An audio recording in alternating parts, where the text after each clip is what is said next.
Les murmures hostiles s'élevèrent comme une tempête dans l'église Sante Pau del Camp de Barcelone, où l'air chargé d'encens pesait sur les épaules courbées des endeuillés.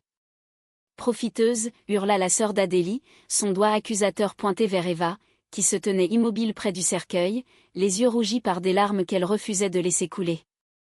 Mais alors que la foule se crispait, prête à la lyncher du regard, le notaire s'avança, un document jauni à la main, et d'une voix tremblante, il commença la lecture qui allait tout renverser. Eva avait toujours cru que l'amour pouvait défier les frontières, les cultures, et même les familles. Née à Paris, dans le quartier bohème de Montmartre, elle avait fui la routine étouffante de sa vie d'artiste peintre pour s'installer en Espagne, attirée par les couleurs vives de Barcelone et la promesse d'une renaissance. C'était lors d'un festival de flamenco, sous les lumières chaudes de la Plaça Royale, qu'elle avait rencontré Adélie. Adélie, avec ses cheveux blonds cascadant comme un rayon de soleil sur la mer Méditerranée, ses yeux bleus perçants qui semblaient lire dans l'âme des gens, et son rire contagieux qui résonnait comme une mélodie andalouse. À 35 ans, elle était une architecte renommée, originaire d'une famille conservatrice de Madrid, mais installée à Barcelone pour fuir les traditions étriquées qui l'étouffaient. Leur première conversation avait été un feu d'artifice. Eva, avec son accent français charmant, avait complimenté Adélie sur son croquis d'un bâtiment moderniste qu'elle dessinait sur une serviette en papier.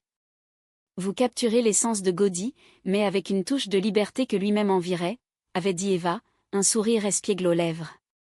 Adélie avait ri, ses joues rosissant légèrement, et elles avaient passé la nuit à errer dans les ruelles du Bari gothique, partageant des tapas et des secrets. Eva avait parlé de son enfance solitaire, de sa mère absente et de son père trop occupé par son travail de galeriste. Adélie, elle, avait confié son combat intérieur, une famille qui la pressait de se marier avec un homme respectable, ignorant ou refusant de voir son attirance pour les femmes. Les jours suivants s'étaient transformés en semaines, puis en mois d'une passion intense. Elle se promenait main dans la main le long de la Rambla, ignorant les regards curieux ou désapprobateurs. Adélie introduisait Eva à la cuisine catalane, lui faisant goûter des paellas fumantes et des vins robustes de la Rioja. Eva, en retour, peignait des portraits d'Adélie, capturant sa beauté dans des toiles aux couleurs vives, inspirées des maîtres impressionnistes français. Leur amour était un mélange de cultures, la sensualité latine d'Adélie fusionnant avec la poésie romantique d'Eva. Elle vivait dans un appartement surplombant la Sagrada Familia, où les nuits étaient emplies de caresses tendres et de promesses chuchotées. Mais les ombres planaient déjà. La famille d'Adélie, les Delgado, une lignée aristocratique de Madrid, voyait d'un mauvais œil cette relation. Sa sœur aînée, Isabella, une femme rigide de 40 ans aux cheveux noirs coupés courts et au tempérament de fer, avait visité Barcelone un week-end et avait surpris les deux femmes dans une étreinte intime. C'est une phase, Adélie. Cette Française n'est qu'une aventurière qui profite de ta naïveté, avait-elle sifflé, ses yeux noirs lançant des éclairs.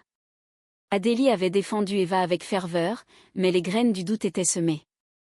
Eva, sentant la tension, avait proposé de partir, mais Adélie l'avait retenue, murmurant « Tu es ma muse, mon amour. Sans toi, je ne suis qu'une coquille vide. » Leur vie commune s'épanouissait malgré tout.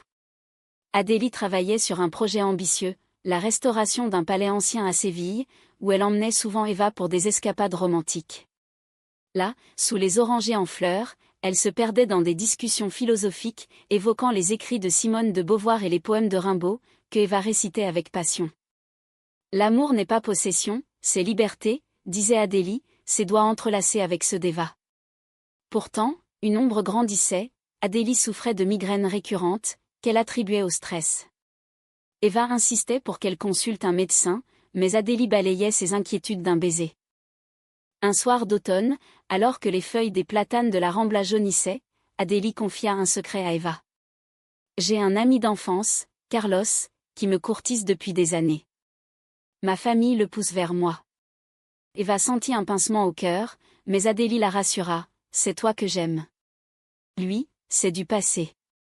Elles firent l'amour cette nuit-là avec une intensité renouvelée, comme pour sceller leur engagement. Eva peignit un tableau représentant deux femmes enlacées sous un ciel étoilé, symbole de leur union éternelle. Les mois passèrent, et la relation s'approfondit. Elles adoptèrent un chat errant qu'elles nommèrent Gaudí, qui ronronnait sur leurs genoux lors des soirées pluvieuses. Eva exposa ses toiles dans une galerie locale, et Adélie fut sa plus grande admiratrice, achetant la première œuvre pour l'accrocher dans leur salon. « Tu es mon inspiration », murmurait Adélie, ses lèvres effleurant le cou d'Eva. Mais les appels d'Isabella se multipliaient, insistant pour que Adélie rentre à Madrid pour un mariage arrangé. « Pense à l'héritage familial », plaidait-elle. Eva, sentant la pression, proposa un voyage à Paris pour échapper à tout cela. Elles passèrent une semaine magique dans la ville lumière, visitant le Louvre et flânant le long de la Seine. « Ici, nous sommes libres », dit Eva, embrassant Adélie sous la tour Eiffel illuminée. À leur retour, cependant, Adélie semblait changer, plus distante. Eva l'attribuait à la fatigue, mais une intuition la rongeait. Un jour, en fouillant dans le bureau d'Adélie pour trouver un stylo, Eva découvrit des lettres de Carlos. Des mots d'amour, des promesses de stabilité. Le cœur brisé, elle confronta Adélie. « C'est vrai, il m'écrit, mais je ne réponds pas », jura Adélie, les larmes aux yeux. « Ma famille me force à le voir. » Eva, blessée, partit en claquant la porte, errant dans les rues de Barcelone jusqu'à l'aube. Quand elle rentra, Adélie l'attendait, un bouquet de roses à la main. « Pardonne-moi, mon amour. Je t'appartiens. » Elles se réconcilièrent dans une étreinte passionnée, mais une fissure s'était formée. Les migraines d'Adélie empirèrent. Un diagnostic tomba comme un coup près, une tumeur au cerveau, inopérable. Eva fut dévastée, passant ses jours à veiller sur Adélie, lui lisant des poèmes français pour apaiser sa douleur. « Je t'aimerai au-delà de la mort », murmura Adélie lors d'une nuit d'insomnie. Eva, tenant sa main, promit, « et je te garderai dans mon cœur pour toujours ». La maladie progressa rapidement. Adélie rédigea son testament en secret, confiant à un notaire ses dernières volontés. Eva, ignorant tout, se concentrait sur les moments précieux. Elles firent un dernier voyage à la Costa Brava, où Adélie, affaiblie, admira la mer. « Souviens-toi de nous comme ça, heureuse », dit-elle. Adélie s'éteignit paisiblement un matin de printemps, dans les bras d'Eva. Le monde s'effondra pour Eva, qui organisa les funérailles avec soin, choisissant l'église préférée d'Adélie. Mais la famille Delgado arriva en force, Isabella en tête, réclamant le corps pour un enterrement à Madrid. Eva refusa, invoquant les souhaits d'Adélie. La tension monta, culminant lors de la cérémonie. La foule dans l'église était un mélange hétéroclite, amis artistes de Barcelone, collègues d'Adélie, et la famille Delgado au complet, leurs visages fermés comme des masques de pierre. Isabella, dominant le groupe, s'approcha d'Eva après la messe, ses talons claquant sur le sol mosaïque. « Tu n'as pas ta place ici, Française. Adélie était à nous. Tu n'étais qu'une passade, une profiteuse qui a vidé ses comptes pour tes toiles ridicules. » Eva, le cœur serré, retint une réplique cinglante. Elle savait que Adélie avait subventionné son art, mais c'était par amour, non par calcul. Les accusations fusèrent. Un oncle d'Adélie, un homme bedonnant aux moustaches grises, renchérit, « Elle a même vendu des bijoux de famille pour financer tes caprices. » Eva se rappelait ces moments, Adélie insistant pour qu'elle achète des pinceaux de qualité, ou organisant une exposition. C'était de la générosité, pas de la manipulation. Mais aux yeux des Delgado, Eva était l'intruse, la lesbienne qui avait corrompu leur fille chérie. Flashback sur les mois précédents, alors que la maladie rongeait Adélie, Eva avait abandonné ses projets artistiques pour s'occuper d'elle. Elle cuisinait des soupes françaises réconfortantes, massait ses tempes douloureuses, et chantait des berceuses en français pour l'endormir. Adélie, dans ses moments de lucidité, parlait de son passé. « J'ai aimé Carlos autrefois, mais c'était une illusion. Toi, tu es réel. » Eva, jalouse malgré tout, avait fouillé plus profondément et découvert des emails récents, Carlos proposant un mariage de convenance pour apaiser la famille. Adélie avait répondu, « Je ne peux pas trahir Eva. » Pourtant, une trahison se profilait. Isabella, apprenant la maladie, avait visité Adélie en secret, la pressant de rompre avec Eva. « Pense à l'héritage. Si tu meurs sans descendance, tout ira à cette étrangère. » Adélie avait résisté, mais affaiblie, elle avait signé un document ambigu, que Isabella brandissait maintenant comme une arme. Eva, ignorant cela, se sentait isolée. Ses amis français l'appelaient, mais elle refusait de partir, attachée à la mémoire d'Adélie. Le soir des funérailles, Eva rentra seule dans l'appartement vide. Gaudi miaula plaintivement, frottant sa tête contre ses jambes. Elle s'effondra sur le lit, serrant un foulard imprégné du parfum d'Adélie. Des souvenirs affluaient. Leur premier baiser sous un orage catalan, la pluie lavant leurs doutes, des nuits d'amour où leur corps se fondait en une harmonie parfaite, des disputes passionnées suivies de réconciliations encore plus intenses. Mais la trahison éclata le lendemain. Carlos apparut à la porte, un bouquet à la main. Adélie m'a écrit avant de mourir. Elle regrettait. Il montra une lettre, des mots ambigus où Adélie évoquait un « retour aux racines ». Eva, furieuse, le chassa, mais le doute s'insinua. Avait-elle été trompée? Avait Adélie joué un double jeu pour plaire à sa famille? Isabella organisa une réunion familiale, excluant Eva. Là, elle révéla son plan, contester le testament, arguant que Adélie n'était pas saine d'esprit à cause de la maladie. Eva, apprenant cela par un ami commun, décida de se battre. Elle contacta le notaire, un homme âgé aux manières courtoises, qui confirma « Le testament est scellé ». Il sera lu publiquement. Les jours suivants furent un tourbillon d'émotions.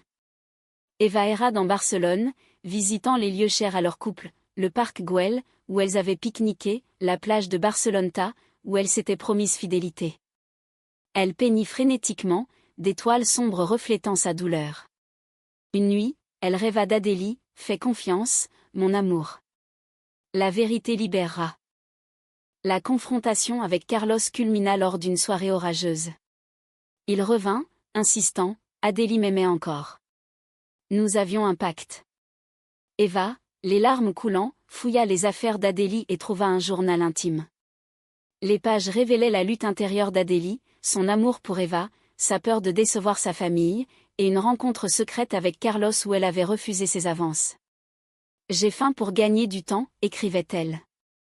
Soulagée, Eva confronta Isabella, « Votre sœur m'aimait vraiment. Arrêtez cette mascarade. » Mais Isabella, implacable, riposta, « Tu n'es rien pour nous. Une opportuniste. » Le conflit s'envenima, avec des menaces légales. Eva, épuisée, songea à abandonner, mais l'esprit d'Adélie la hantait.